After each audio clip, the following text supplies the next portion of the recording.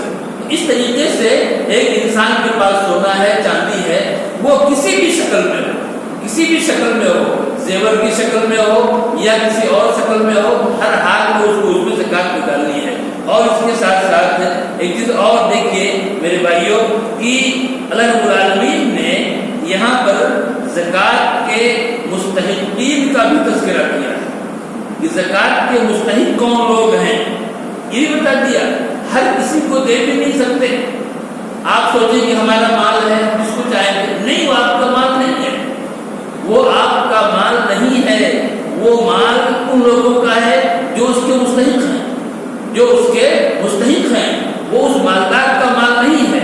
اس مالدار کا مال کل 2.5% نکالنے کے بعد جو ہے وہ اس کا ہے، وہ اس کا مال نہیں ہے۔ اللہ نے یہاں بتایا کہ یہ زکات جو ہے کن کے لیے ہے، فقیر کے لیے، پھر توبہ کی آیت نمبر 60 ہے یہ، فقیر کے لیے ہے، اور کس کے لیے، مسکین کے لیے ہے، اور کس کے لیے، جو آدمی اس زکات کی وصولی کا کام کرتا ہو، یعنی حکومت نے اس کو یہ ذمہ داری دی ہے کہ وہ لوگوں کے یہاں جا کر کے کلیکشن کرے، لے کر کے آئے، تو وہ بھی اپنی محنت کے حساب سے اس کو دیا جا سکتا ہے۔ ایسے اور کس کے لیے ہے، تالیف قلب کرنے کے لیے، یعنی کوئی غیر مسلم ہے، کافر ہے، اور اس کو اسلام کی طرف مائل کرنے کے لیے ایسا لگتا ہے کہ اگر اس کو دیا جائے گا تو وہ اسلام کی طرف مائل ہو جائے گا، تو اس کو، یا کوئی نیا مسلمان ہے، ابھی اس نے اسلام نیا قبول کیا ہے اور اس کے دل میں اسلام بہت زیادہ جو ہے پختہ نہیں ہوا ہے، اب اس کو مال دے دیا جائے تاکہ وہ اسلام پر جم جائے، یا کوئی کافر ہے جو مسلمانوں کے لیے بہت نقصان دہ ہے، ان کو تکلیف پہنچاتا ہے، اور اس بات کی امید ہے اگر اس کو مال دے دیا جائے تو ان کو تکلیف نہیں پہنچائے گا، تو ایسے لوگوں کو، ایسے نان مسلم کو بھی دیا جا سکتا ہے تالیف قلب کے لیے۔ ایسے ہی پھر رقاب، گردن آزاد کرانے کے لیے، غلام ہیں ان کو آزاد کرانے کے لیے، یا آج کل بہت سارے لوگ جو ہے ناجائز کیسوں میں پھنس کر کے جیلوں میں پڑے ہوئے ہیں، سال سے پڑے ہوئے ہیں، ان کی آزادی کے لیے، ان کے کیس کو لڑنے کے لیے اور ان کو چھڑانے کے لیے اس مال کو خرچ کیا جائے۔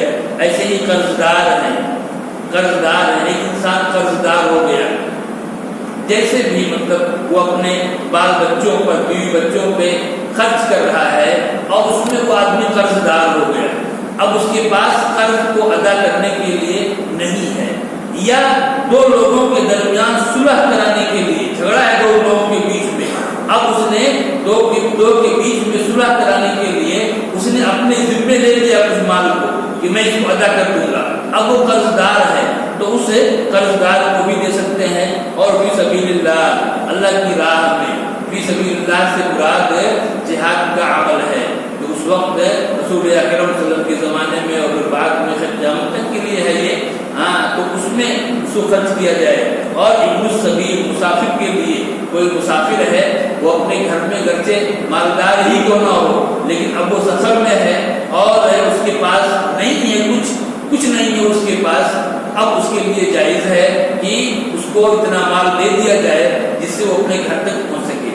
یہ اللہ رب العالمین نے یہ بتائے ہیں مستحقین کو، یہی زکوٰۃ کے حقدار ہیں۔ لوگ پوچھتے ہیں رشتہ داروں کے لیے، رشتہ دار اگر اس میں آتا ہے، اگر وہ فقیر ہے، رشتہ دار یا مسکین ہے تو وہ بھی اس کا حقدار ہے، اس کو دے سکتے ہیں۔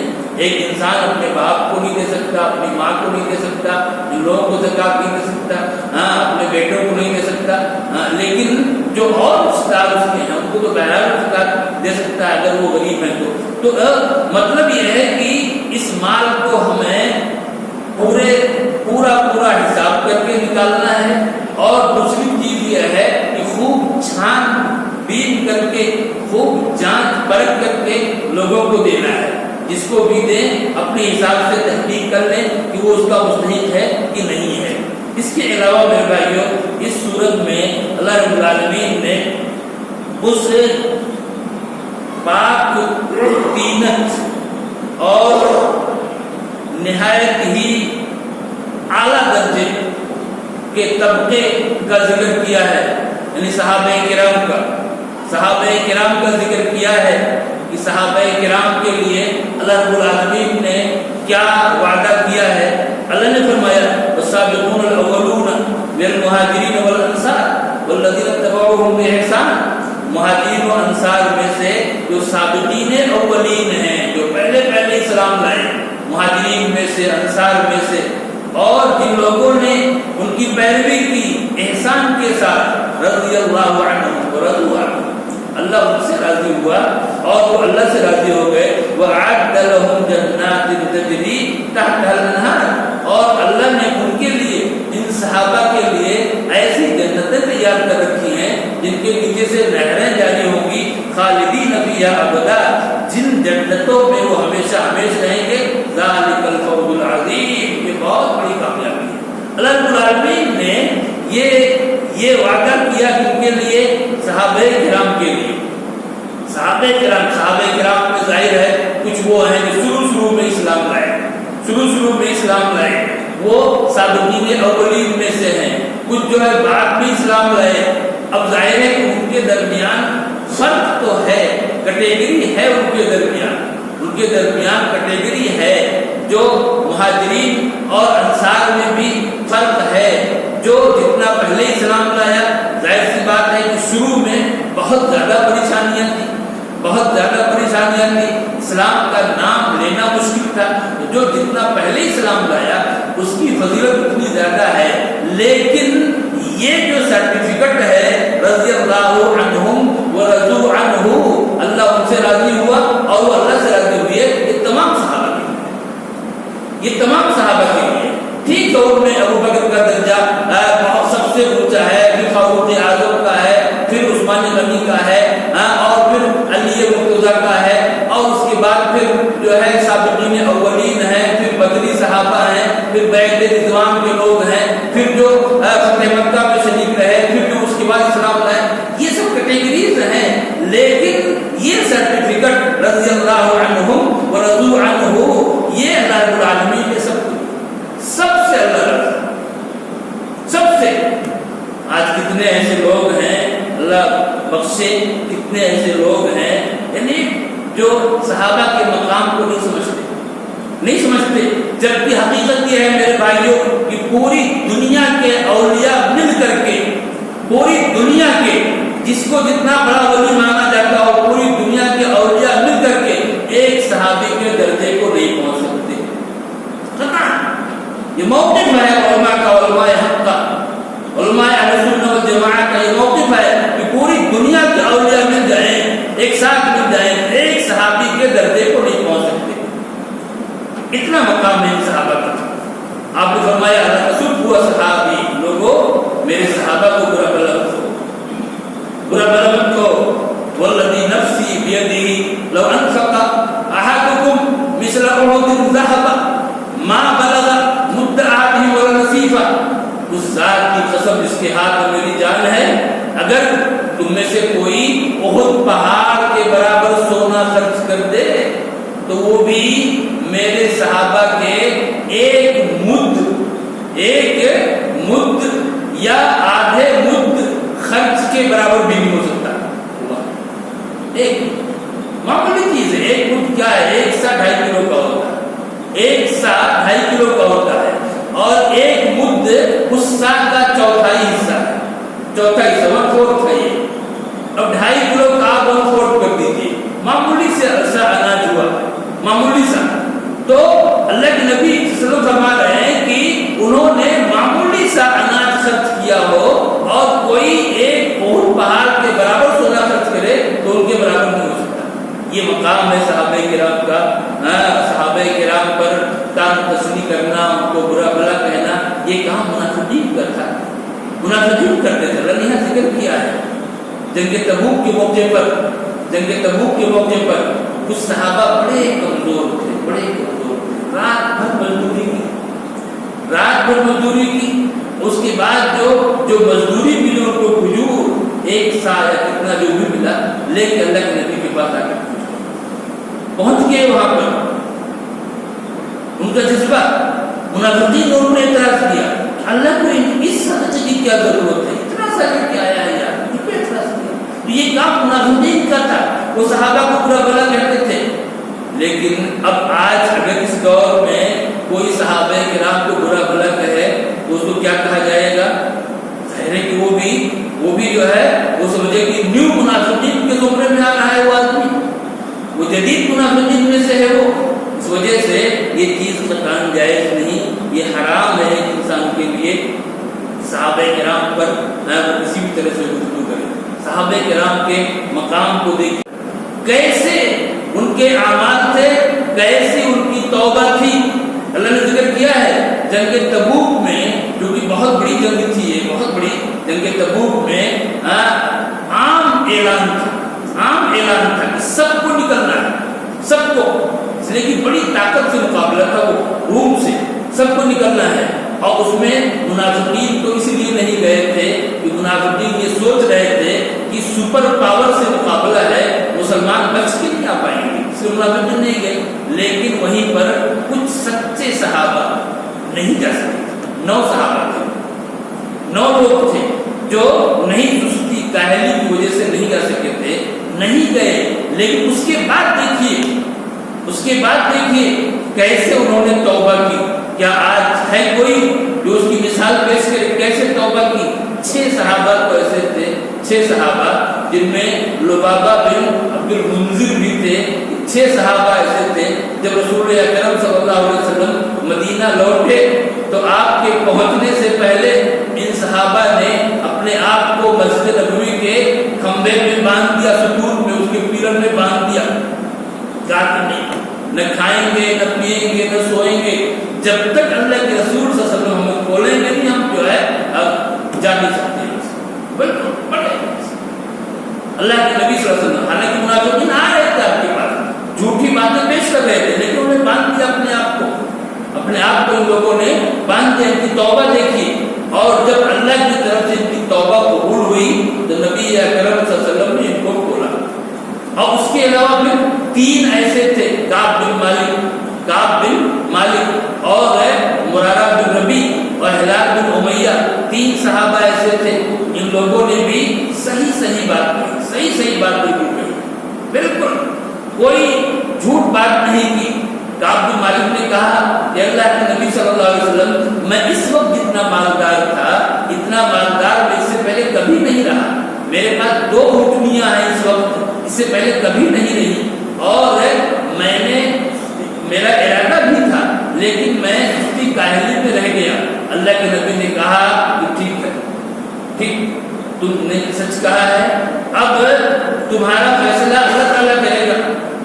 اور اس کے بعد کیا ہوا، آرڈر ہو گیا کہ سارے مسلمان بائیکاٹ کریں کعب بن مالک کا، کوئی ان سے بات نہیں کرے گا، کوئی سلام کلام نہیں کرے گا۔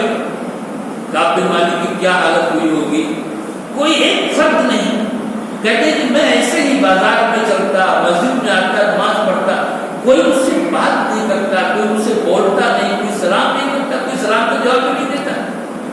یہاں تک کہ کہتے ہیں کہ ایک دن میرے کہہ رہے ہیں کہ میرے جو ہے چچیرے بھائی کزن کا ایک باغ تھا، میں اس باغ میں چلا گیا اور وہ تھے وہاں پر موجود، کوئی بات نہیں کی۔ کہتے ہیں کہ میں نے ان سے کہا کہ میرے بھائی کیا تم یہ مانتے ہو کہ میں اللہ کا دوست ہوں، یعنی اللہ کا اچھا بندہ ہوں، تو مانتے ہو؟ وہ چپ۔ دوسری بار پھر کہا، پھر وہ خاموش۔ تیسری بار پوچھا تو انہوں نے کہا کہ اللہ اور اس کے رسول بہتر جانتے ہیں۔ کعب بن مالک کتنی پریشانی تھی، کتنی پریشانی، اسی حالت میں 40 دن گزرے، 40 دن تک بھائی کا ایک فرد نہیں بات کرے گا، اسی حالت میں گزرے۔ اور اس کے بعد دیکھیے کیا ہوا کہ شام سے ایک تاجر آیا۔ اب وہ تاجر لوگوں سے پوچھ رہے ہیں کعب بن مالک کون ہے، کعب بن مالک کون ہے؟ لوگوں نے بتایا، آیا کعب بن مالک کے پاس، اس نے ایک چٹھی دی، لیٹر کعب بن مالک۔ یہ چٹھی کس کی تھی؟ بادشاہ کی، غسان کے بادشاہ کی چٹھی تھی۔ اس چٹھی میں اس بادشاہ نے لکھا تھا کہ اے کعب بن مالک، تم جیسے انسان کو اتنا پریشان کیا جا رہا ہے، تم میرے پاس آ جاؤ، تم میرے پاس آ جاؤ، آفر ہے بادشاہ کا آفر، مدینہ چھوڑ کے میرے پاس آ جاؤ اور میں تمہیں ہر طرح سے عزت دوں گا۔ کعب بن مالک کہتے ہیں میں نے اس کو دیکھا تو وہ میرے لیے اور بڑا فتنہ تھا، اور بڑا فتنہ وہ تھا، اور میں نے اس چٹھی کو تندور میں ڈال کے فوراً جلا دیا۔ جب 40 دن پورے ہو گئے تب جو ہے دوسرا آرڈر ہوا نبی اکرم صلی اللہ علیہ وسلم کا کہ ان تینوں کی بیویاں ان سے الگ ہو جائیں، ان تینوں کی، کعب بن مالک کی، مرارہ بن ربیع کی، ہلال بن امیہ کی، تینوں کی بیویاں ان سے الگ ہو جائیں۔ اللہ اکبر۔ اب کعب بن مالک کہتے ہیں میں نے اپنی بیوی سے کہا تم میکے چلی جاؤ جب تک کوئی فیصلہ نہیں آتا ہے۔ جب اسی حالت میں 50 دن گزرے، کہتے 50 دن بیت گئے، 50 راتیں گزری، فجر کے نماز پڑھ کے کہتے ہیں میں اپنی چھت پہ تھا اور اسی وقت کسی نے آواز لگائی پہاڑ پہ چڑھ کر کے کعب بن مالک خوش ہو جاؤ۔ کہتے ہیں کہ اب جو ہے بالکل مجھے خوشی ہوئی کہ شاید میری توبہ قبول ہو گئی، اور پھر لوگ جو ہے دوڑ کے بشارت دینے لگے، اور پھر اللہ کے نبی صلی اللہ علیہ وسلم کے پاس آئے اور ساری بات۔ یہ توبہ دیکھیں، ان صحابہ کے اس کردار کو دیکھیں میرے بھائی، یہ توبہ کیسی سچی توبہ تھی، کیسی سچی توبہ کہ ہر طرح کے چیلنج کو قبول کیا، لیکن اپنے ایمان کا سودا کر لیں، اپنے دین سے ہٹ جائیں، اس چیز کو برداشت نہیں کیا۔ آخر اللہ رب العالمین نے ان کی توبہ قبول فرمائی اور اس کی آیت نازل ہوئی۔ سورہ توبہ میں آیت موجود ہے، اس کی آیت نازل ہوئی۔ اس طرح کی توبہ ایک انسان سے مطلوب ہے بھائیو۔ آگے سورہ یونس آ رہی ہے، اس میں بھی دیکھیے کیسی توبہ، ایک توبہ کا اس میں بھی ذکر ہے۔ وہ کس کی توبہ ہے؟ یونس علیہ السلام کی قوم کی توبہ۔ کیا توبہ تھی وہ؟ قرآن خود کہہ رہا ہے کہ صرف یونس علیہ السلام کی قوم ہے، یونس کی قوم ہے کہ انہوں نے عذاب کو دیکھ لینے کے بعد انہوں نے توبہ کی، ان کی توبہ قبول ہوئی۔ باقی کسی کی توبہ اس حال میں قبول نہیں ہوئی۔ فرعون کا بھی ذکر ہے سورہ یونس میں، فرعون کا بھی ذکر ہے۔ فرعون جب ڈوبنے لگا تو اس نے بھی توبہ کی، اس نے بھی کہا تھا کہ میں ایمان لے آیا، جس رب پر بنی اسرائیل کا ایمان ہے اس میں ایمان لے آیا، لیکن نہیں، اللہ نے کہا کہ اب ایمان کا